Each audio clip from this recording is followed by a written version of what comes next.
Dnes sa konalo poslané zástupiteľstvo pred letnými prázdninami a na rokovaní sme mali viacero bodov týkajúcich sa, ktoré predkladal odbor školstva, čiže školské body.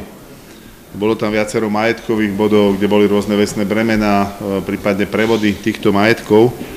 A za také dôležité veci, ktoré možno zaujímajú obyvateľov Trenčianskeho kraja, by som vypichol pár takých uznesení a bodov, ktoré sa dnes schválili. Považsko-bystrické gymnázium, ktoré je v zriaďovateľskej pôsobnosti Trenčianskeho samosprávneho kraja, bude mať privlastkový názov Gymnázium Dominika Tatarku, ktorý sa teda narodil v nedalekej obci Plavník Drieňovej, aj na toto gymnázium chodil. Bol to človek, bol to disident a Ministerstvo školstva, teda aj poslanci dnes schválili takýto prívlastok tomuto gymnáziu. Takže od 1. septembra Gymnázium Považskej Bystrici bude mať prívlastok Gymnázium Dominika Tatarku. Ďakujem za slovo. Takže návrh na schválenie dodatku číslo 4 k zriaďovacej listine Gymnázia školská 234/8 Považská Bystrica so sídlom školská 234/8 017 01 Považská Bystrica. Je to zaradenie v podstate alebo doplnenie do zriaďovacej listiny so skráteným názvom Gymnázium Dominika Tatarku. Ďakujem. Odkedy má ten názov platiť vlastne? Ten názov bude platiť od 1.9., to znamená úpravou zriaďovacej listiny v podstate od nového školského roka. Čiže od 1. septembra tohto roku sa bude Gymnázium Považskej Bystrice a Gymnázium Dominika Tatarku. Čo sa týka ďalších školských projektov, tak som veľmi rád, že poslanci opätovne schválili spolufinancovanie dvoch projektov pre dve školy, strednú priemyselnú školu v Dubnici nad Váhom a pre gymnázium Milana Rasila Štefánika v Novom Meste nad Váhom. Sú to posledné platby v rámci projektu, medzinárodného projektu Erasmus+. Tento projekt lebo táto výzva je veľmi žiadaná týmito našimi školami, kde teda naši žiaci sa môžu porovnávať s inými školami v rámci Európskej únie, chodia na výmenné stáže, učia sa, akým spôsobom a pozerajú teda, akým spôsobom sa môžu vyučovať žiaci v zahraničí a myslím, že sú to práve dobre takéto medzinárodné skúsenosti, aby nadobudli nielen naši žiaci, ale aj učitelia na týchto školách, takže poslanci schválili takúto poslednú prefinancovanie posledných záverečných platieb týchto medzinárodných projektov. Predkladám návrh na poskytnutie finančných prostriedkov k projektu v rámci programu Erasmus+, s názvom Ďalší rozvoj odborného vzdelávania nás posúva vpred. Realizovaný strednou priemyselnou školou obrancov mieru 343/1 Dubnica nad Váhom so sídlom obrancov mieru 343/1 01841 Dubnica nad Váhom. Na základe uvedeného predkladáme zastupiteľstvu Trenčianskeho samosprávneho kraja návrh na poskytnutie finančných prostriedkov na predfinancovanie projektu a úhradu záverečnej platby vo výške 14 256 eur, ktoré organizácia poukáže zriaďovateľovi po prijatí refundácie z Národnej agentúry. Ďakujem pekne. Taký istý bod je vlastne bod číslo 9, akorát je tam Gymnázium Štefánika v Novom Meste nad Váhom. Takže to je koľko? Tam je výška 7210 eur a jedná sa o program Európske kultúrne dedičstvo v excelencii a kvalite školy. Čiže tiež je to Erasmus+, hej? To sú tie požičky, ktoré dávame na tie záverečné platby školám a oni ich potom vracajú. Prepáčte, že som otvoril hneď aj bod 9. Môžeme teda? 8 a 9 a otváram diskusiu spoločnú teda k bodom 8 a 9. Nech sa páči. Čo sa týka dopravy, tak myslím si, že dnes bolo veľmi dôležité, že poslanci súhlasili so zámerom pridania sa Trenčianskeho samosprávneho kraja do tzv. Integrovaného dopravného systému Sever, ktorý budeme teda spoločne riešiť so Žilinským samosprávnym krajom, s krajským mestom Trenčín a s krajským mestom Žilina, kde od 1. januára by mal Trenčiansky samosprávny kraj vstúpiť do tejto SROčky, do tohto integrovaného dopravného systému a cieľom tohto integrovaného dopravného systému je teda jednak vytvoriť jednotný cestovný lístok na území týchto dvoch krajov, čo znamená, že občan cestujúci si kúpi takýto lístok a v určitej zóne ten lístok mu bude platiť aj na vlak, na mestskú hromadnú dopravu, napríklad tu v Trenčíne, a takisto by mu platil tento lístok na prímestskú autobusovú dopravu. Čiže bude tam zónová tarifikácia, ktorú teda bude nastavovať tento integrovaný dopravný systém Sever. My sme sa dnes do obeda ešte pred zastupiteľstvom stretli s generálnym riaditeľom Národnej dopravnej autority, ktorá do roku 2026 má za úlohu pripraviť takýto jednotný cestovný lístok pre celé Slovensko, kde teda bude občan a cestujúca verejnosť cestovať na jeden takýto lístok vo verejnej doprave. A my si sľubujeme teda od tohto vstupu do integrovaného dopravného systému, že sa nám nejakým spôsobom vyčistia niektoré paralelné spoje, že budeme efektívnejší, ale na druhej strane budeme vedieť poskytnúť cestujúcej verejnosti oveľa lepší komfort, možno menej času v týchto prostriedkoch verejnej dopravy a veľa ďalších výhod. Bude to stať určité zdroje, finančné zdroje zo župného rozpočtu, ale cieľom je teda, aby naozaj tá cestujúca verejnosť sa lepšie, ľahšie, komfortnejšie dostala z bodu A do bodu B práve využitím tejto verejnej osobnej dopravy. Čiže na základe strategického plánu rozvoja dopravnej infraštruktúry Slovenskej republiky, ako aj na základe nového zákona číslo 332 o verejnej osobnej doprave, je zámerom vytvorenie spoločného organizátora integrovaného dopravného systému Trenčianskeho samosprávneho kraja a Žilinského samosprávneho kraja s pracovným názvom IDS Sever. A to pripojením sa do už fungujúcej spoločnosti Integrovaná doprava Žilinského kraja, a to od 1.1.2025. Zapojenie Trenčianskeho samosprávneho kraja do IDŽK prinesie viaceré benefity v rámci verejnej osobnej dopravy. Jedná sa najmä o zavedenie pravidelnej taktovej dopravy, vytvorenie zónovej tarify, zrýchlenie hromadnej dopravy, efektívnejšie vynakladanie finančných prostriedkov a vlastné dispečerské riadenie a tak ďalej. Na základe vzoru zo Žilinského samosprávneho kraja navrhujeme použiť rovnaký model, to znamená, že nového integrátora IDS Sever budú vlastniť obidva samosprávne kraje a krajské mestá. Ostatné mestá, ktoré prevádzkujú mestskú hromadnú dopravu, budú do procesu integrácie postupne zapojené formou zmluvy o spolupráci so samotným organizátorom IDS. V rámci toho materiálu bol aj navrhnutý prerozdelenie podielov, ktoré samozrejme môže byť zmenené, ale zase je to podľa vzoru taký, ako funguje v Žilinskom kraji, čiže samosprávne kraje by mali podiely 35% a krajské mestá 15%. Predpokladaná prevádzka integrovaného dopravného systému po zapojení Trenčianskeho samosprávneho kraja predstavuje od roku, teda na rok 2025, predstavuje približne, je tam nejaký návrh, ktorý sme samozrejme pripravili s veľkou spoluprácou IDŽK, nejakých 212 000 eur. Plus naviac je tam ešte vstup alebo príspevok do toho základného imania spoločnosti. V prípade schválenia tohto zámeru následne prebehne dôkladná analýza zmluvných dokumentácií, ako aj postupné riešenie personálnych otázok. V rámci plánovanej spoločnosti prebehnú teda výberové konania na druhého konateľa spoločnosti, ktorý bude zastupovať Trenčiansky samosprávny kraj a mesto Trenčín. A takisto sa očakáva, alebo predpoklad je, že v rámci budúceho roka budú vybraní ďalší traja zamestnanci. Konkrétne by to mali byť dopravní technológovia, ktorí budú reálne vykonávať činnosť spojenú s postupnou integráciou.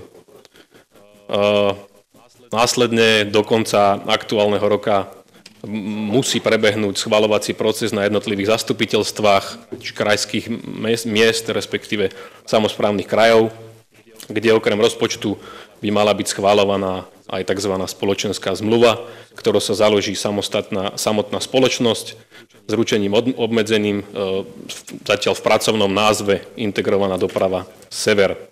Následne z tejto zmluvy bude vychádzať príkazná zmluva medzi samosprávnym krajom a integrátorom, medzi krajským mestom a integrátorom, kde budú definované konkrétne právomoci a kompetencie organizátora IDS Sever. Ďakujem pekne. Nadväzuje aj ďalšia už tretia zmluva o takom malom integrovanom dopravnom systéme medzi Trenčianskym samosprávnym krajom a jednotlivými mestami. Viete, že už určité obdobie, niekoľko rokov platí takáto zmluva o spolupráci medzi Krajským mestom Trenčín a Trenčianskou župou. Prednedávnom tam pristúpilo aj samotné mesto Partizánske a dnes poslanci schválili teda zmluvu medzi Trenčianskym samosprávnym krajom a mestom Považská Bystrica o vytvorení spoločného dopravného územia, teda kde tiež obyvateľné mesta Považská Bystrica budú môcť využívať a platiť za mestskú hromadnú dopravu rovnako toľko teda ako za prímestskú autobusovú dopravu, lebo tie tarify sú rôzne a my si to teda spoločne budeme medzi mestom Považská Bystrica a Sadkou Trenčín v tomto prípade kompenzovať. Takže občan tiež mu bude jedno, či nastúpi na mestskú hromadnú dopravu v Považskej Bystrici, napríklad z Orlového do Považskej Bystrice alebo z Považskej Teplej do Považskej Bystrice. Bude mu to jedno, či nastúpi do modrého autobusu pri mestskej autobusovej dopravy alebo červeného autobusu mestskej hromadnej dopravy Považská Bystrica. Dovolte, aby som predložil materiál, ktorého cieľom je uzatvorenie zmluvy o spolupráci pri zabezpečení prepravy cestujúcich na časti územia mesta Považská Bystrica s pojmy teda regionálnej autobusovej dopravy medzi mestom Považská Bystrica a dopravným podnikom mesta Považská Bystrica, Trenčianskym samosprávnym krajom a dopravcom SAD Trenčín. Táto spolupráca medzi jednotlivými objednávateľmi sa vlastne osvedčila aj z minulosti, kde boli viackrát zaznamenávané rasty prepravených cestujúcich na tých spoločných dopravných územiach. Vzhľadom na skutočnosť, že teda tie cenníky, tie tarify regionálnej dopravy a mestskej hromadnej dopravy nie sú jednotné, zmluvné strany si budú prostredníctvom refundácie doplácať úbytok tržieb z cestovného spôsobeného rozdielnymi tarifmi, tým rozdielom tej tarify mestskej a prímestskej, respektíve regionálnej dopravy. Účinnosť zmluvy je navrhovaná od 1.8.2024. Po dohode teda s dopravným podnikom a mestom Považská Bystrica boli vytipované trasy a mestské časti, ktoré sú v podstate aj dnes významnou mierou obsluhované spojmi regionálnej autobusovej dopravy. A medzi tieto mestské časti, teda bereme to ako prvú fázu spolupráce, patria najmä časť mestská Orlové, Považské Podhradie, Šebešťanová, Podvažie, Lávka, Považská Tepla a Vrtižer. S tým, že teda ďalšie časti mesta budú rozšírené na základe dodatku, respektíve už na základe spolupráce toho integrátora, spolupráci s mestom, respektíve s dopravným podnikom mesta Považská Bystrica. Ako som spomínal, zmluva je uzatváraná na dobu určitú, teda od 1.8. a to na obdobie, pokiaľ bude pre TSK dopravu vykonávať aktuálny dopravca. A takisto, ako som spomínal, doba platnosti tejto zmluvy zároveň končí aj dňom nadobudnutia účinnosti zmluvy o spolupráci medzi budúcim integrátorom a dopravným podnikom mesta Považská Bystrica. Ďakujem pekne. Som veľmi rád, že poslanci dnes schválili viacero projektov, ktoré musíme kofinancovať, alebo ktoré by sme chceli kofinancovať. Ten prvý projekt sa týka nášho krajského centra voľného času, ktoré je zriadené na to, aby spolupracovalo a vytváralo podmienky pre mládež tu v Trenčianskom kraji. A tento projekt sa bude týkať vzniku nových centier pre prácu s mládežou tu v Trenčianskom kraji. A úlohou alebo cieľom, výsledkom toho projektu by malo byť zníženie počtu mladých ľudí vo veku 15 až 30 rokov, ktorí nemajú zamestnanie. Áno, sú aj tu v Trenčianskom kraji takíto mladí ľudia od 15 do 30 rokov, ktorí nie sú zamestnaní a práve tento projekt má napomôcť hľadať týmto mladým ľuďom nové príležitosti zamestnať sa tu v Trenčianskom kraji. Celý ten projekt je v hodnote niekde okolo 350 000 eur a Trenčianska župa kofinancuje tento projekt vo výške takmer 30 000 eur. Ďakujem veľmi pekne za slovo. Dovolte mi teda predložiť v bode 13 návrhy na zabezpečenie realizácia spolufinancovania projektov v rámci programu Slovensko 2021-2027. V bode 13a ide o projekt s názvom Vytvorenie regionálnej analýzy a regionálnych partnerstiev s cieľom identifikovania potrieb a lokalít vhodných na území Trenčianskeho samosprávneho kraja. Projekt predložilo Krajské centrum voľného času v Trenčíne. Projekt bol už aj teda sprostredkovateľským orgánom, ktorým je Ministerstvo práce, sociálnych vecí a rodiny Slovenskej republiky schválený.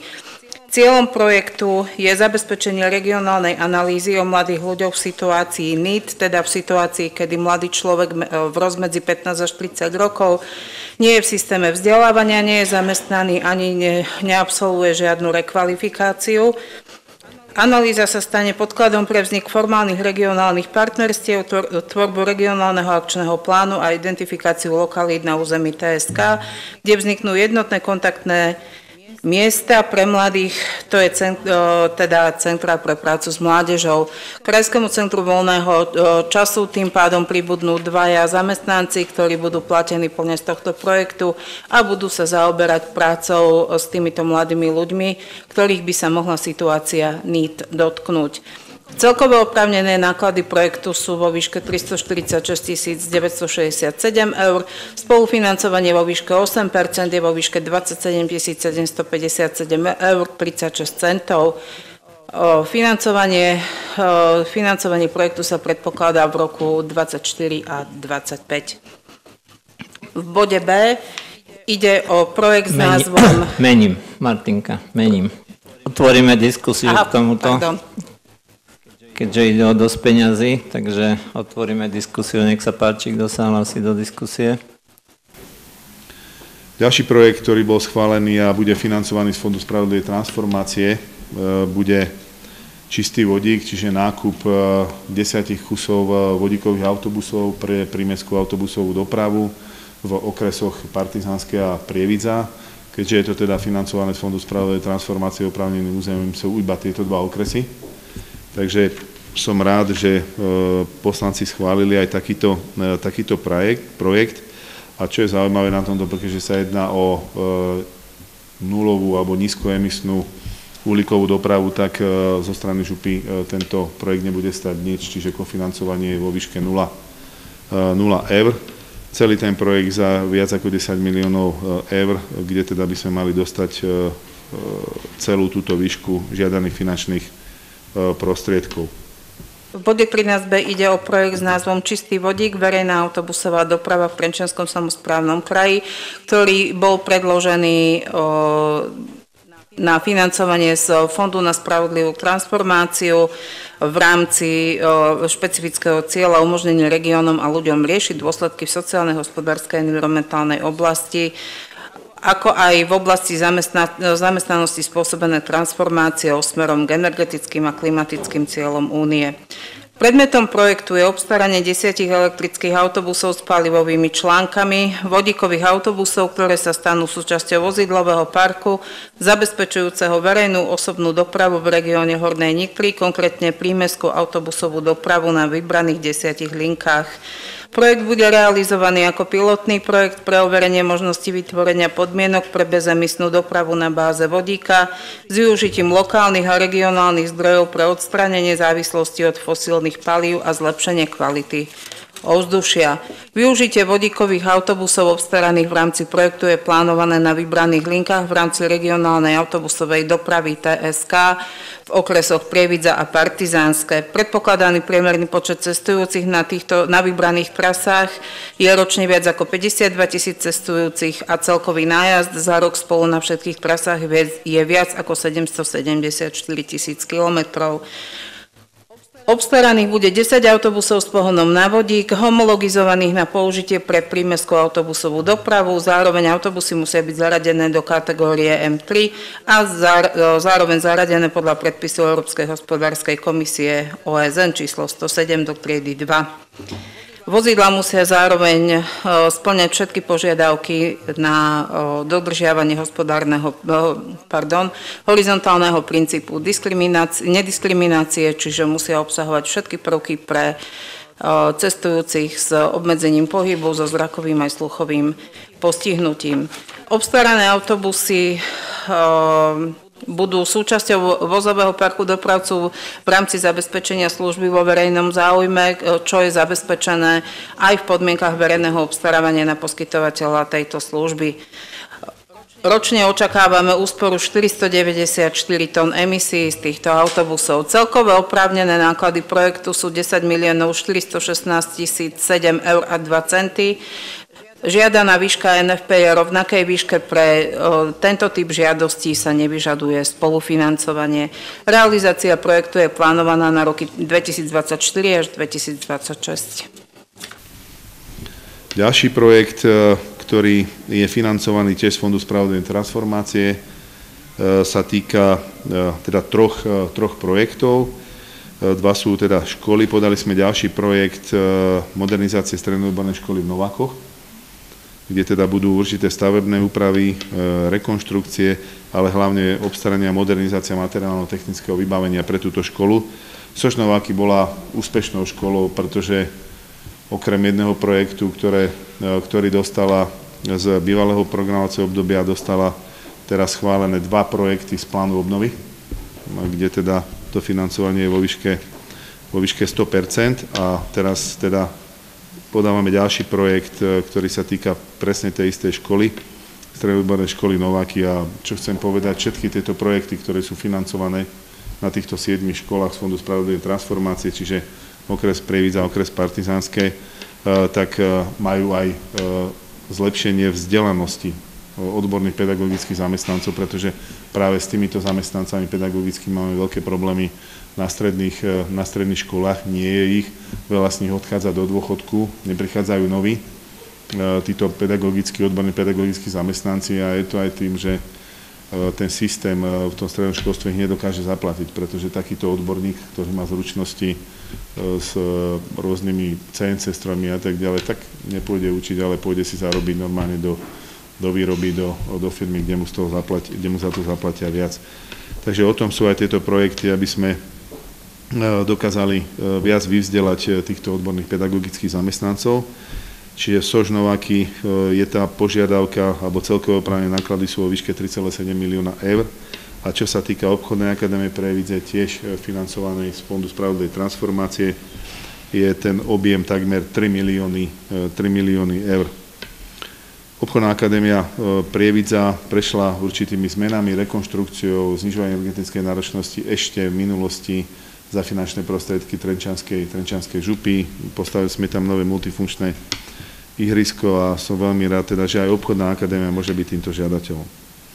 13D ide o projekt s názvom Modernizácia odborného vzdelávania na Hornej Nitre, stredná odborná škola Nováky, ktorý bol predložený v rámci programu Slovensko v priorite, Fond na spravodlivú transformáciu. Cieľom projektu je prostredníctvom zatraktívnenia priestorov, modernizáciou vybavenia odborných pracovísk a učební a kvalitným vzdelávaním odborných pedagogických zamestnancov zabezpečiť zvýšenie kvality a odbornosti výukového procesu školy, rovnako aj zvýšiť atraktivitu školy pre končiace ročníky základných škôl. Stavebné úpravy budú realizované v budove A, teda v hlavnej budove strednej odbornej školy Nováky, pričom budú realizované rekonštrukčné práce v interiéroch, úprava dispozície pre zabezpečenie pohybu imobilných osôb, zdravotechnické inštalácie, rekonštrukcia, vykurovanie a ďalšie stavebné úpravy. V rámci projektu bude obstarané nové vybavenie pre pracoviská robotiky, učebňu práce s plastmi, učebňu virtuálnej reality, učebňa elektrodielne a ďalšie pracoviska zamerané na odborné vzdelávanie. Súčasťou projektu je vzdelávanie 10 pedagogických zamestnancov, výlučne učiteľov odborných predmetov. Celkové oprávnené náklady projektu sú vo výške 3 723 555 eur 89 centov. Povinné spolufinancovanie vo výške 8% predstavuje sumu 297 884 eur 47 centov. Žiadosť o nenávratný finančný príspevok bola predložená 31. mája 2024. Realizácia projektu je plánovaná na roky 2024 až 2026. V bode 13e ide o projekt s názvom Modernizácia odborného vzdelávania na Hornej Nitre, Obchodná akadémia Prievidza, rovnako predložený v operačnom programe Slovensko v rámci priority Fond na spravodlivú transformáciu. Predmetom projektu je opätovne modernizácia ako fyzického, tak aj fyzického prostredia, tak aj materiálneho vybavenia a kvality vzdelávania v Obchodnej akadémii Prievidza, kde súčasťou projektu sú stavebné úpravy v budove A, vrátane komplexnej rekonštrukcie interiérov a vybudovania interiérového výťahu. Ďalej bude materiálno-technickým vybavením zariadených 20 učební a miestností vrátane komunitného centra, kreatívneho centra, bude obstarané nové vybavenie pre 3 učebne odbornej praxe, bude vybavených ďalších 9 kmeňových učební a 3 jazykové učebne. V rámci projektu bude vytvorená učebňa s tým, teda učebňa pre vedu, technológiu, inžinierstvo, umenie a matematiku. Ďalej bude škola vybavená novým nábytkom a IKT vybavením. Súčasťou projektu je aj vzdelávanie 12 pedagogických zamestnancov odborných predmetov v práci s technológiami a v najnovších trendoch sektora. Celkové oprávnené náklady projektu sú vo výške 2 967 354,33 €. Povinné spolufinancovanie vo výške 8% predstavuje sumu 237 388,35 €. Žiadosť o nenávratný finančný príspevok bola predložená 31. maja 2024. Realizácia projektu je plánovaná na roky 2024-2026. Čo sa týka podpory zamestnateľnosti v regióne Hornej Nitry, viete, že ide teraz vlastne druhé kolo. Je to projekt, nadväzuje na podľa mňa úspešný projekt toho prvého kola, kde sme zrekvalifikovali okolo 430 zamestnancov horonitrianskych baní a teraz v tomto druhom kole to bude okolo 730 až do 800 zamestnancov a teraz nielen horonitrianskych baní, ale aj elektrárne Nováky. No, poslanci schválili teda navýšenie, pretože požiadali horonitrianske bane o zvýšenie počtu týchto baníkov, ktorí by mali týmito rekvalifikáciami prejsť o ďalších 100 ľudí. Na druhej strane elektrárne Nováky znížila ten počet, tuším, na 45 ľudí, ktorí v tomto projekte budú fungovať.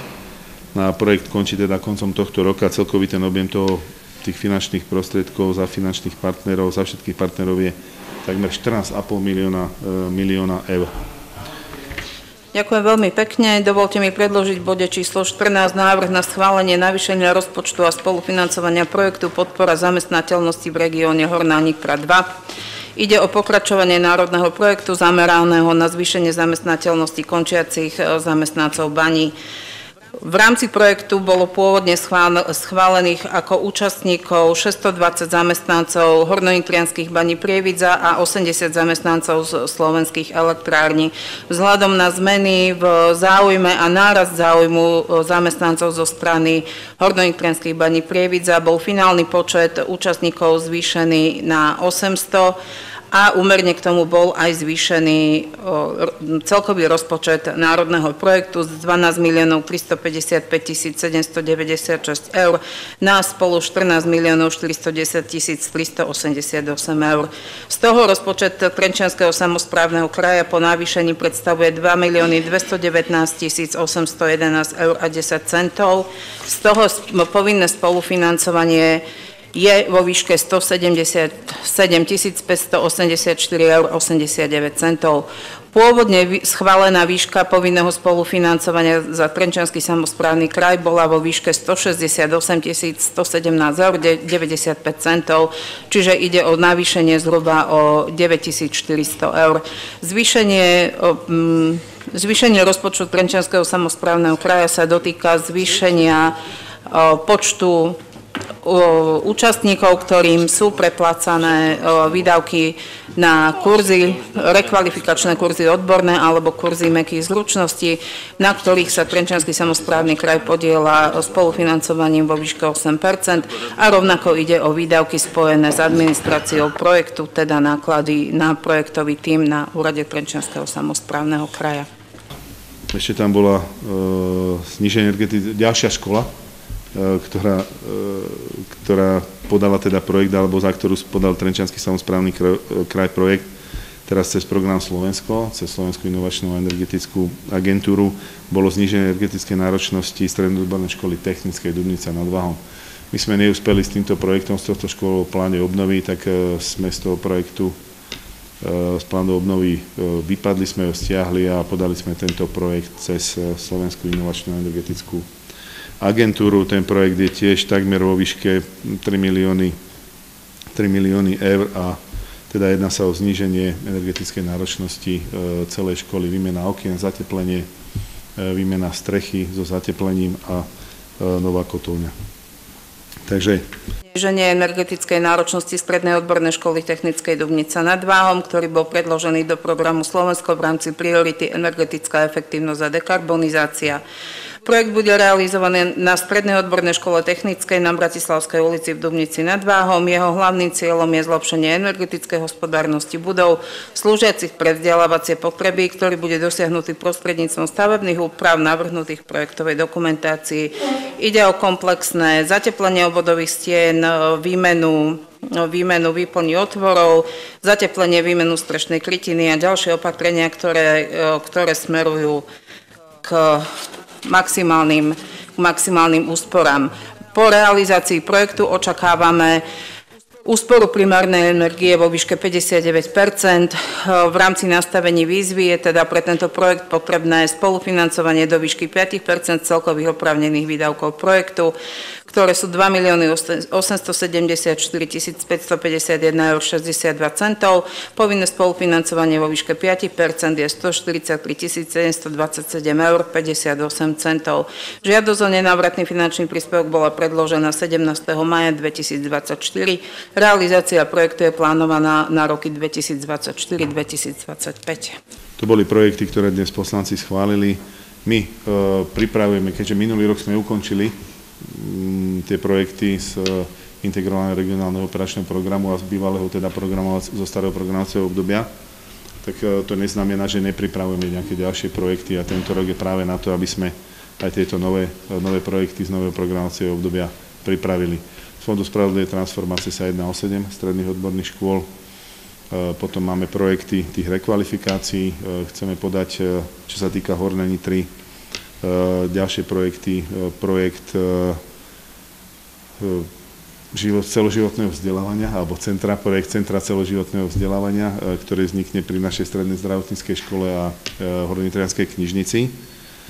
A potom chceme ešte teda získať finančné zdroje, ktoré sú určené práve pre transformáciu tohto uholného regiónu aj do okresu Partizánske, kde teda chceme vytvoriť ďalšie vzdelávacie centrum, v tomto prípade teda hviezdne vzdelávacie centrum, na ktoré má slúžiť prebudovanie práve hviezdárne v Partizánskom Malých Bieliciach. Paralelne robíme a pripravujeme projekty z eurofondov na rekonštrukcie ciest druhej triedy. Tam sme získali v tom predchádzajúcom programovacom období najviac miliónov, bolo to až 80 miliónov, ktoré išli do týchto rekonštrukcií a modernizácií ciest druhej triedy a v tomto trende chceme aj teraz pokračovať.